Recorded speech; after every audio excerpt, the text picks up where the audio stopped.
On today's show, we are interviewing John Rampton.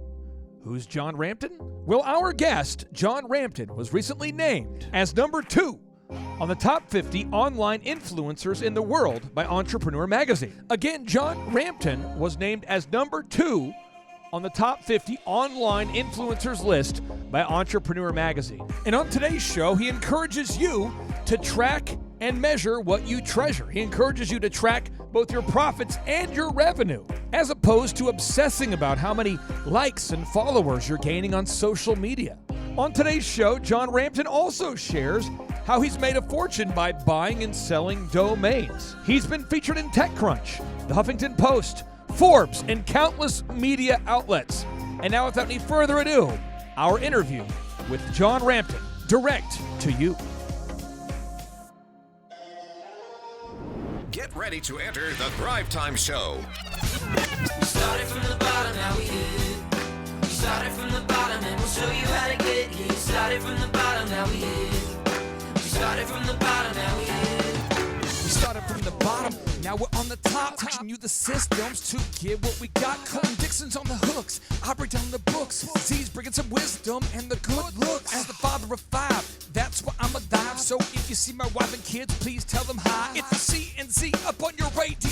And now 3, 2, 1, here we go.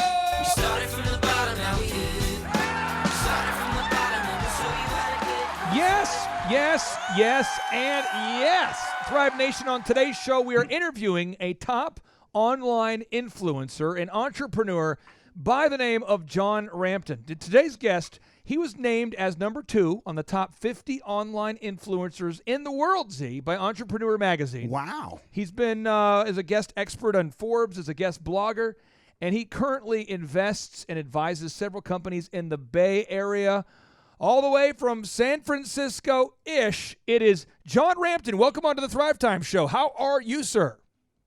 I'm doing super well. Thanks for having me, guys. Do you have strong opinions about the San Francisco Giants? No. Okay. How about the 49ers? 49ers? You know, my wife is a Seahawk. Uh-oh. So, yeah, I know. It's hard. Happy wife, happy life. I love the 49ers. I think they're doing great. So you wear a lot of seafoam green around the house then, right? Is that what you do? And kind of... Yeah, she dresses up our dog. Oh, wow. Hey, by the way, that run that Marshawn Lynch did, he came in, he's only been back for 2 games. 2 games. That run, that 5-yard run, he seemed like he runs it completely into the opposition, and they stop him. And then he gives that second effort, third effort, maybe the 5th effort. I'm not sure, but he got into the end zone. Did you see that play there, John Rampton? Yeah, it's beast mode. Oh, man. Okay. You can't stop the beast. Skittles is back. That's how I feel about you. It's beast mode, John Rampton. So, John, you've had massive success. All of our listeners are Googling you right now to try to figure out who you are. Tell us about, how you started. How did you grow up? Tell us what life was like growing up there. You know, I grew up in Utah, Salt Lake City, Utah area, and life was good. I've always been an entrepreneur. My parents have never really given me money. So I was always kind of forced to, if I wanted to go somewhere or do something, I had to pay for it myself. So, from a very young age, I had that entrepreneurial thing. I had a little candy stand that I opened up. I rented a person's garage across the street from the elementary school and brought out the table and all my snacks, and that's how I live. That's awesome. So what was your first real business after the candy stand? And I'm not disrespecting the candy stand. I know that was a real business. I'm sure you had an LLC, employees, workflows, systems, processes. I get it. I actually, sadly, I did have an employee. I set up 2 more candy stands around that elementary, front and back, and I ended up selling that business for a little less than $4,000. Come on now. How old were you when you sold this thing? Like 13, maybe 14. So what was your next viable business? What was the next one where you had the next big win? Over the years, I had a bunch of big wins. Like I got into domains very, very early. I read Rich Dad, Poor Dad. If you guys have ever read that book, and I'm like, oh man, I could totally do this, but I have no money and I can't get a loan. So I'm kind of screwed. So I did my own Rich Dad Poor Dad with domains. And that's kind of how I really got started, making money in the online world was from a domain perspective. I would buy domains and I knew I could sell them for more than I bought them for. And if I bought good domains, I could sell them. And, again, entrepreneurial vibe, my biggest, where I really got my start was I started a company. We did virtual tours. We grew the company very, very well. But on the side, I've always done these little fun side projects because I enjoy it. And that's where I can make some of my biggest money. Hey, John, in the domain world, what was your biggest home run, just out of curiosity? My biggest home run. Usually my biggest home runs were acquiring domains. Like I own a do.com, I own calendar.com, I've owned organize.com. I've owned several other big .com domains and selling some of them. I've been involved in other big .com domains too. For example, there was one that went public in the past year. I was part of that domain acquisition sale. I've been part of other ones. So, over time, been like 20 or 30 probably good ones and 3 or 4 like really good ones. But really for me, it wasn't about like a massive, I made $10 million on this domain. It was, I bought a domain for $300 and I sold it for $800. And then I took that 800 and I sold for like 5,000. And I find that my biggest wins are not in the $1 million because $1 million like domain sales and business sales are very hard and it takes a lot of time. Mm-hmm. But you can find really good deals for the $500 to $800 range and sell them for the $5,000 to $10,000 range, which for me, I can do a lot more of those and it's a lot less risk. Sure. This is blowing my mind. I know somebody out there is wondering, they want to go back maybe just one step, because they're going, okay, buying domains, you're buying a web address. So you basically go on like GoDaddy and you bought calendar.com, right? You bought the domain and then you just hold it. Do you go out and market it? Did you just hold the domain? Tell us about that.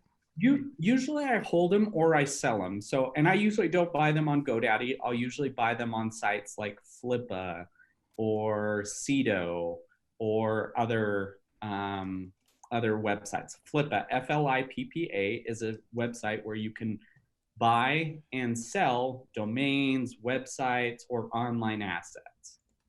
Wow. And that was a very, that's a place that I always am looking for good deals because there's a lot of people who just, want to get money for something, or they're having a hardship. They lost their job and they have this website that they just want to sell. And if I have the money, I can buy it and then I can build it up, use my online expertise because that's what I'm really good at is online marketing. So I build up my online expertise, build it up, build up some of the revenue, and then flip it and sell it. When did you figure out, or when did you feel like you were gaining traction and not just having random wins here or there? I mean, when did you feel like, okay, this is something I can do to support myself consistently, or have you ever even had that thought? I haven't ever really had that thought necessarily. I guess my biggest thought was when I had graduated from college and I was 23 years old. I graduated and I went and worked for a company, and I was working at that company and it was a job, just like any other job, right? I was working there day in, day out, going in, going out. And then I was like, hey, I want to start doing more of this. So I was doing the domain sales and a few other things, but I started doing more of those and more and getting better at it and being known in the industry, as well as doing other fun side projects and this and that, all of it was on the side. And it got to a point where I was making the exact same money inside work as I was outside of work.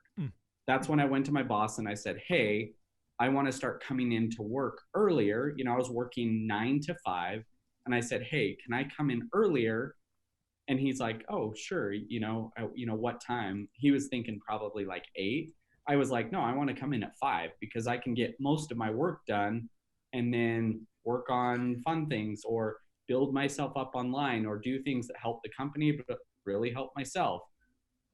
So it ended up that I started leaving work around 1:30, 2 o'clock every single day. Now that added like 3 or 4 more hours during the business day where I could do things.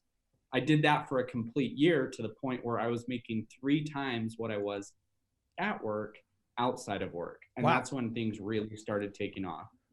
And where do you call home now? Where's your home office? Where do you run your empire from? I have a couple different offices. So I have offices for different companies that I run. I have offices in San Francisco area. I have offices in LA area, kind of the Santa Monica. I have office in Salt Lake City, Utah. I have an office in Columbia, Missouri, and another office in Pune, India. And you are a guy, if people Google search you, I mean, you do a lot of ongoing writing now for Forbes. You do articles Yep. for Inc. You do articles for a lot of different publications. How would you classify yourself now? Did you consider yourself a marketing expert, an author, all of the above? How do you describe yourself? When people say, what do you do for a living? How do you describe that? I mean, I focus on typically one project at a time. I'll do little side things, but it's one major focus at a time. So I always say I'm an entrepreneur. I have several different preneurs, but I'm focusing on right now calendar.com. It's a productivity app that basically takes 100% of my focus. Calendar.com is the main thing. And do you have a large team of people working with you, or do you like to keep it kind of lean? Or tell us about the workings, the inner workings of Calendar.com. Calendar is a smaller team. We're like around 20 people. Okay. So to some, that's a big team. To others, that's a really small team. We have a lean and mean team, and we're building up something that I think is pretty cool. So I like keeping smaller teams. I think the scrappier a team is, the faster you move, the better you are, especially in the short term. What problems does Calendar.com solve for people that check it out? I mean, does it help you with your schedule management, obviously, or is it time management? Or tell us how Calendar.com is maybe different than a default calendar that somebody could get from a different online provider. Yeah. Calendar is basically a calendar app. We want to put all your we know that you have 5 or 6 different calendars. We want to help you prioritize the things that are important in your life. So you can have all your calendars in one place. It'll give you analytics on how you're spending your time, what you're doing. We always say, oh, you are the 5 people you spend the most amount of time with, or, show me your calendar and I'll show you what's important. With calendar, I can show you what's important in your life, what takes priority. Does your spouse take priority, or your loved one take priority, or do your business people take priority? Do you actually block out time for things that are important to you or not? Calendar helps you analyze this with both yourself and your teams. It also helps you like scheduling meetings and booking this and booking that. But, our ultimate goal is to make you a better person. John, how long have you been working on calendar.com? About a year and a half. And when do you see it as complete? I mean, do you typically take a project, being a serial entrepreneur like you are, do you take a project all the way and then you sell it, or you cash out at some point and then you start looking for the next, or do you overlap them at all? More overlap them. I think I enjoy certain parts of a business. I like taking businesses to, from 0 to 30 or $50 million in revenue. And after that, it's not as enjoyable to me. There are also people that are much better at that job than myself. Now, you were named by Entrepreneur Magazine as the #2 online influencer. What the crud is an influencer online? Oh, wow. What That's a good question right there. What hot? You got the silver medal in what event? This just in. I got the silver medal at, a self-proclaimed thing. I think, just, hey, I'm the coolest.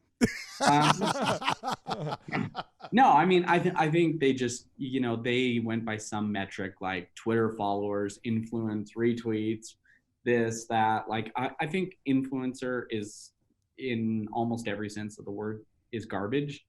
I think influencer from the perspective of, if people help other people and people listen to them and are willing to purchase or make a decision based on, what information is given, that would be an influencer. You could be an influencer to one person, and that's the biggest influence of your life. I see a lot of influencers who are like, these huge rap stars who have 100 million followers on Twitter, and they're getting, 10,000 people to like their tweets, and people call them an influencer. But if you take the exact same portions and you say a person that has 100 followers and gets 80 tweets or retweets, would you consider them more of an influencer than the other guy? Probably not, but to that crowd, they are. Interesting. Okay. You know, I know Wes Carter has some questions for you, but I have two rapid fire digital marketing questions. You are an online marketing expert. Where do most entrepreneurs get it wrong with their online marketing? But by default, when you sit down and you talk to a guy, maybe it's a friend, a colleague, somebody at a speaking event, and they're having a conversation and they're asking you about their marketing, where do you typically see entrepreneurs getting their online marketing wrong by default? I think most entrepreneurs are getting wrong at tracking. They basically are saying, oh, we're working on all these things, but they're not actually tracking what's going on, what's actually being successful. And when I determine success, I personally determine success by revenue and profit. Because if you're building something and it does not have profit, at some point it will no longer work. So you judge the success of a venture or a thing based on the revenue and the profit.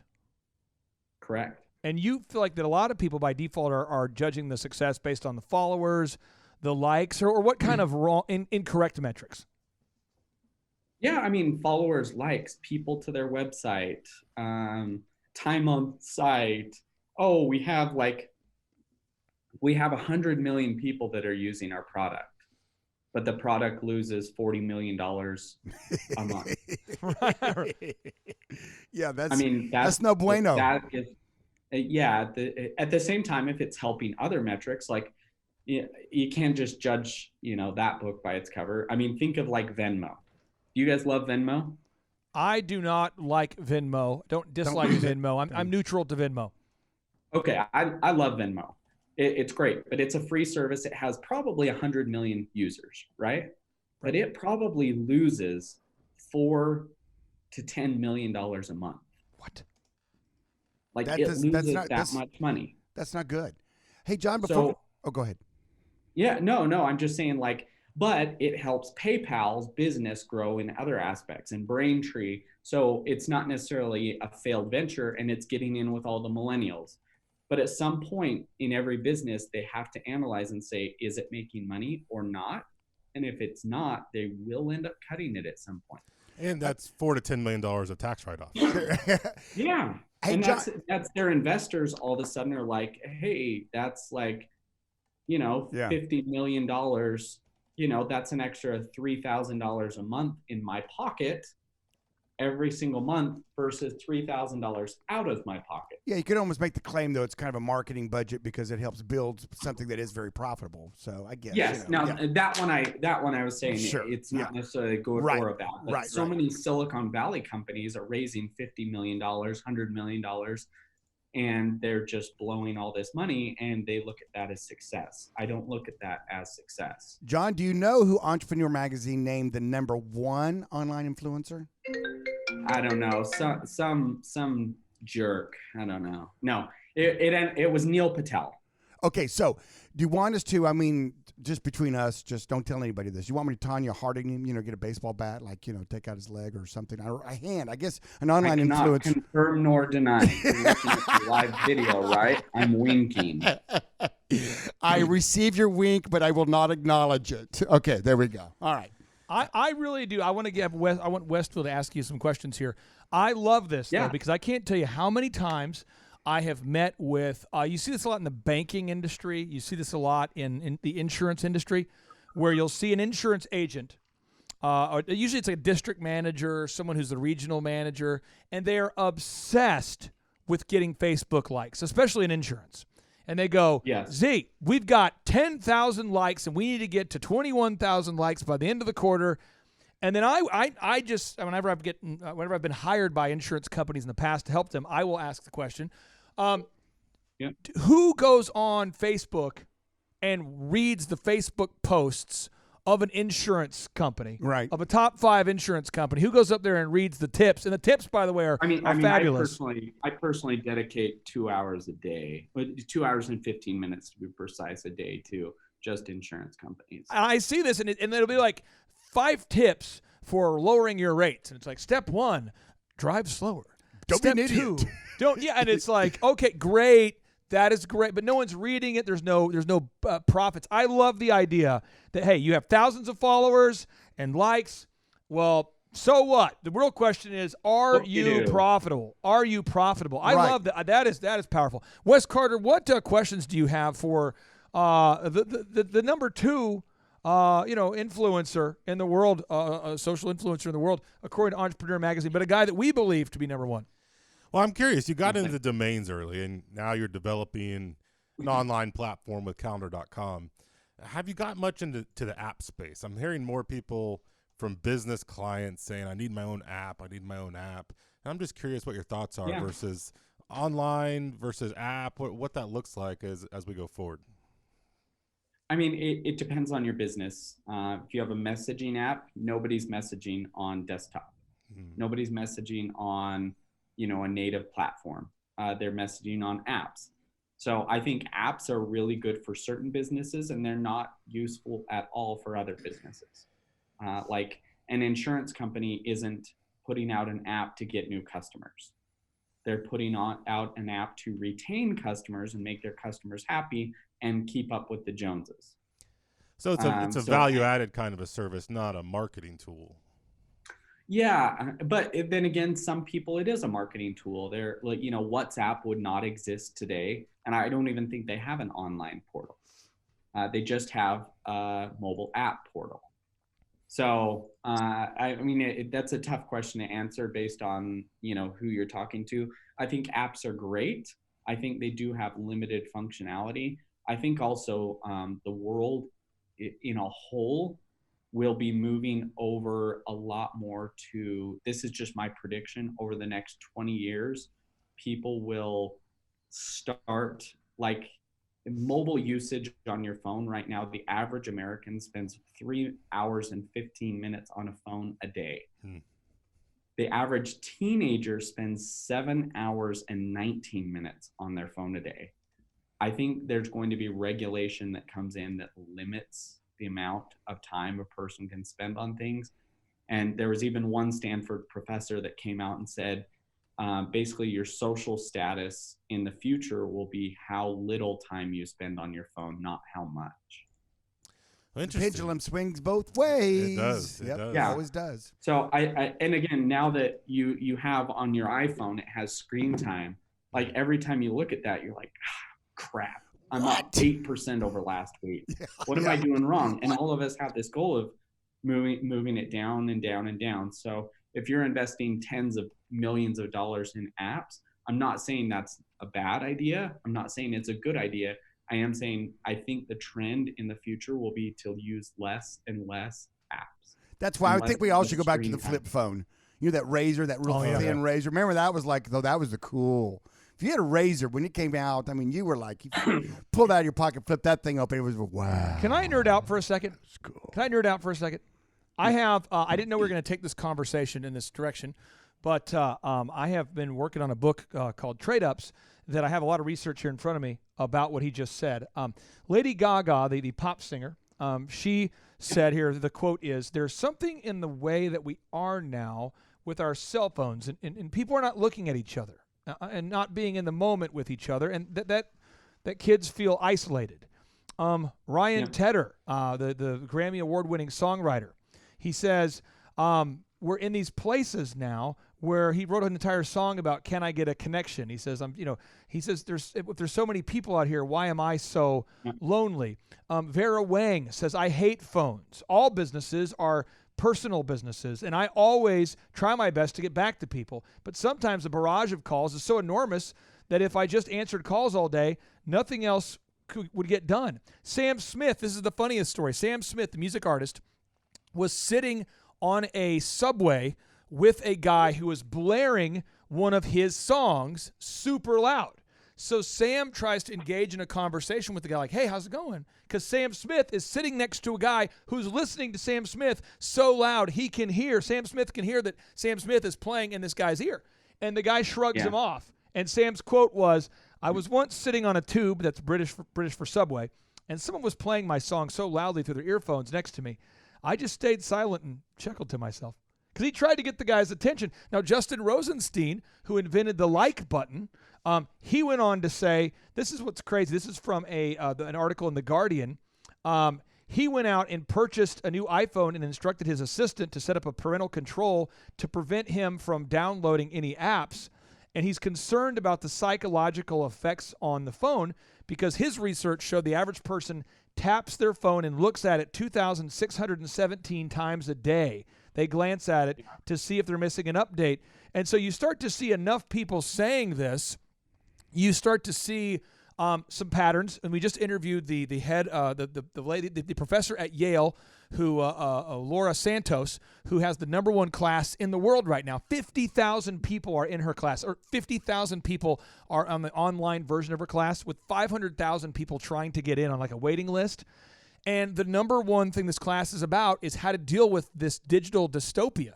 And what they're finding is that your smartphone usage is directly now linked to your likelihood of committing suicide.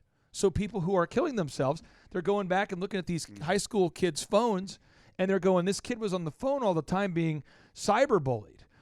Stanford came out with this is a fun fact, and this is all linked on the show notes today. Stanford says, researchers have known that the amygdala, a pair of almond-sized bundles of nerve fibers in the middle of the brain that helps process emotion, memory, and fear, are involved in anxiety disorders. And they go on to explain, when you look at your phone, you have an anxiety disorder if you look at it 2,600 times a day. So I think what you just said is spot on. I mean, have you gone off the deep end and researched this to this next level, or is this just anecdotal from your work in the tech industry? I just want to get your take. I mean, where are you getting some of your predictions from?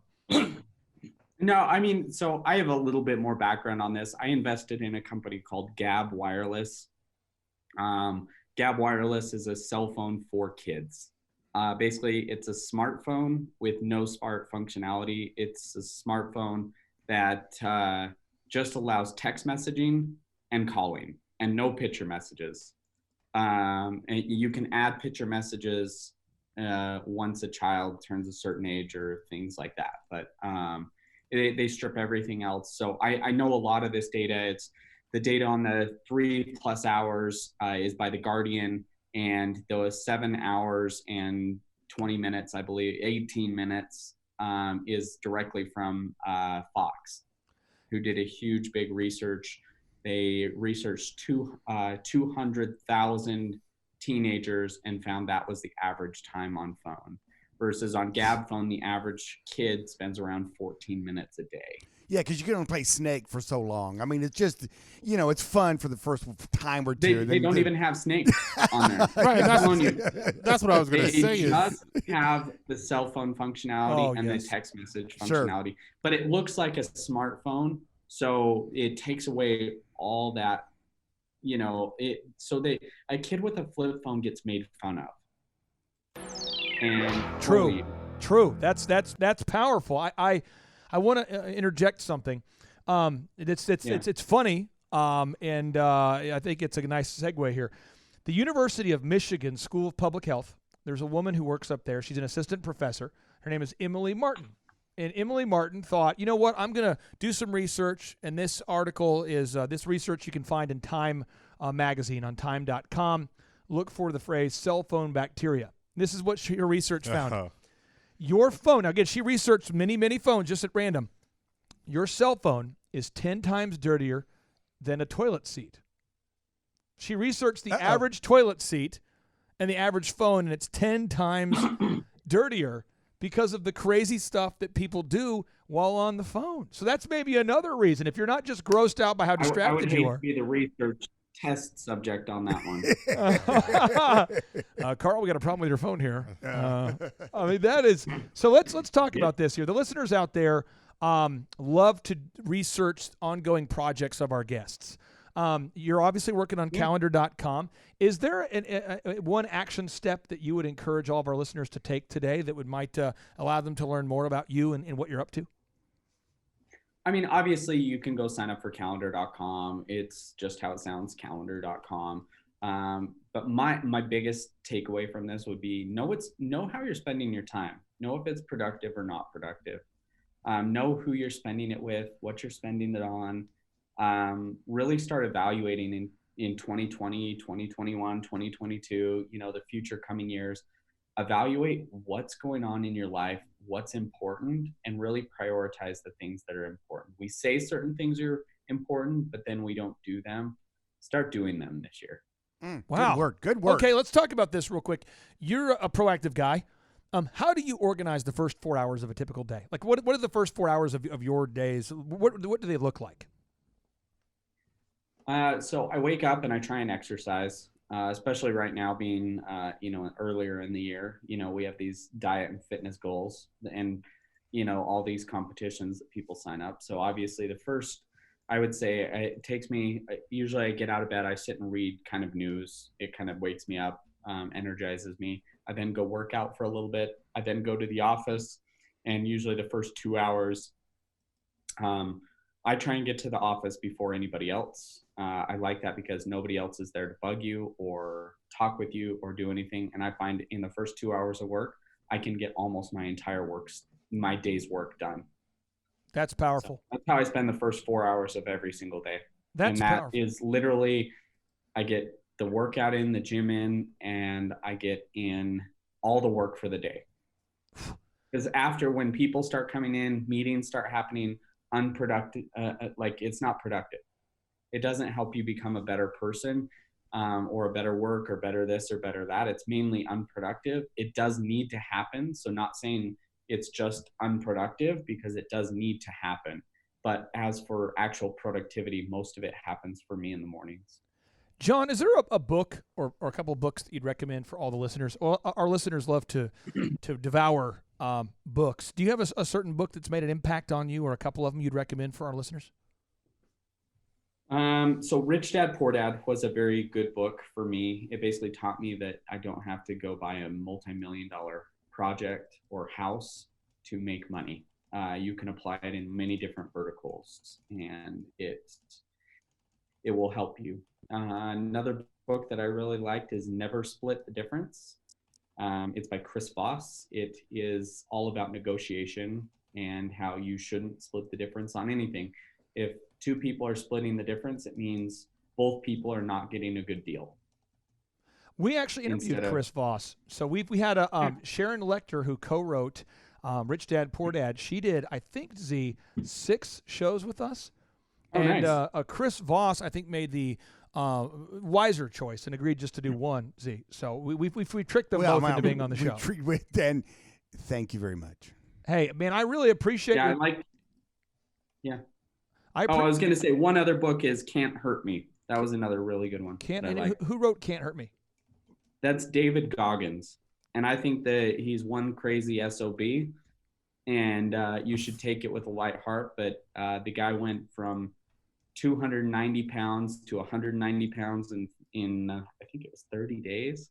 What? And became a Navy SEAL because he couldn't get into the SEALs unless you weighed 1nity pounds or less. I can vouch for this story. Maybe it was 3 months. Through it was 3 months. Yeah. His Scribe Media.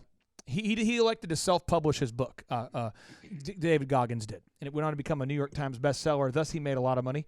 And the guy who published the book, his name is J.T. McCormick, and we just interviewed him last Monday on the show. And he explained the story. And they also at Scribe Media, they also represent Tiffany Haddish.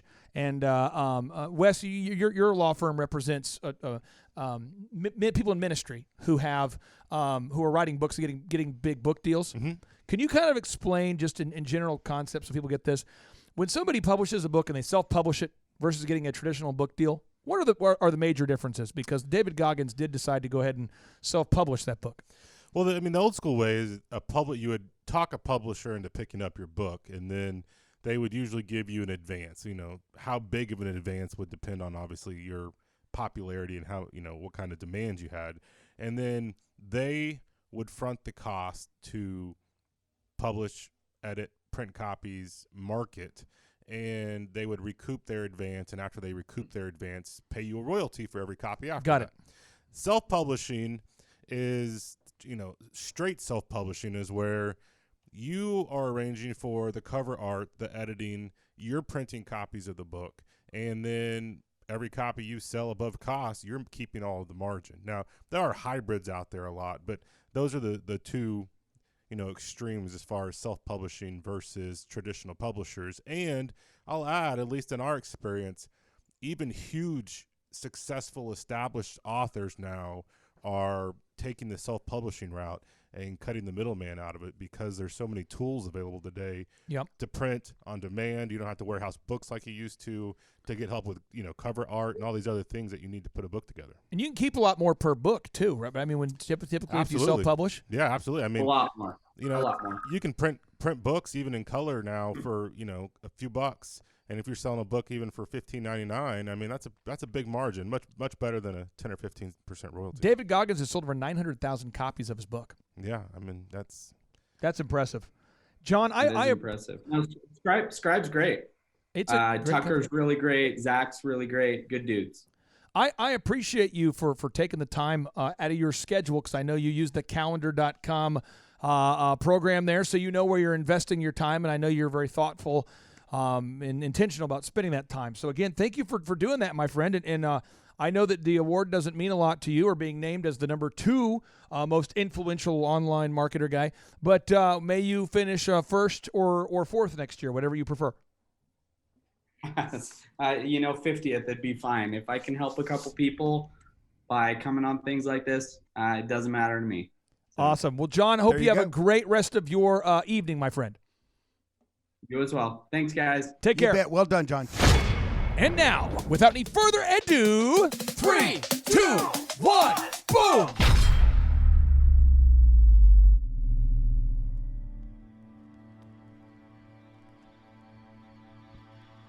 There have always been people who don't believe. They don't believe in hard work. They don't believe in responsibility. Ultimately, they don't believe in themselves. They believe in shortcuts, in luck. They believe that outside circumstances control who succeeds and who doesn't. It's just the luck of the draw. But you are not one of these people. You believe that no matter what your circumstances tell you, success is still possible. And you accept this responsibility because you want to achieve something great. You're hungry for it.